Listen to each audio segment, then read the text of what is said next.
नमस्कार शुभ संध्या मुरुपाली आपण मानक स्वागत करुछि ओडिसा रे गोपबंधु सांबादिक स्वास्थ्य बीमा योजना आवेदन तारीख वृद्धि पूर्व यही आवेदन शेष तारीख अगस्त 30 तारीख पर्यंत रही सांबादिक मानक अनुरोध रक्षा करी राज्य सरकार यही आवेदन शेष तारीख को सेप्टेम्बर 8 तारीख पर्यंत वृद्धि करिसेंती। पूर्व मध्य यही आवेदन समय सीमा को वृद्धि करा जायतिला। कर्मजीवी सांबादिक मानक राज्य सरकार स्वास्थ्य बीमा जोगाई दैछंती। एहा द्वारा बहु सांबादिकों परिवार देयमुक्त भाव विभिन्न अनुबंधित डाक्तरखाना 5 लाख टंका पर्यंत चिकित्सा सुविधा पाई पारुछंती। चलित वर्ष मध्य उभय नूतन एवं नवीकरण निमंते सांबादिक मानक ठारू ऑनलाइन माध्यम रे आवेदन ग्रहण करा जाउछि। सूचना योग्य जे इच्छुक सांबादिक माने www.ojws.odisha.gov.in रे आवेदन करि परिबे।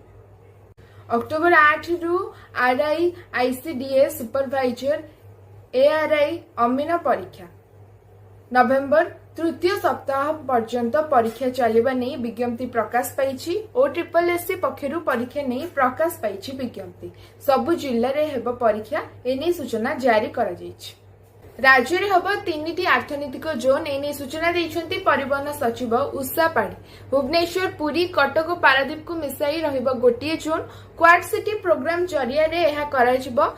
सरकार एने प्लान रखिछंती। सुनाबेड़ा कोरापुट बरगढ़ संबलपुर को नहीं हेबो अन्य एक जोन। उत्तर रे भी राउरकेला केन्दुझर बड़बिल को नहीं 3टी जोन कराजिबो।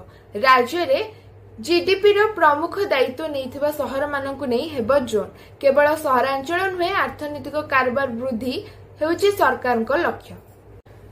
दुर्गा पूजा भसाणी रे डीजे मना। भसाणी बेले बाजिबनी डीजे। केवल पारंपरिक बाजा रे हेबो भसाणी। लागिबनी लेजर लाइट बाण फुटेबा उपरे मध्य कटकड़ा रहिबो। पुलिस सेवा भवन रे बसतिबा बैठक रे निया जिछि निष्पत्ति रे पुलिस कमिश्नर अतिरिक्त कमिश्नर डीसीपी एकाम्र विधायक पूजा कमिटी कार्यकर्ता सामिल होइतिबा सूचना मिली।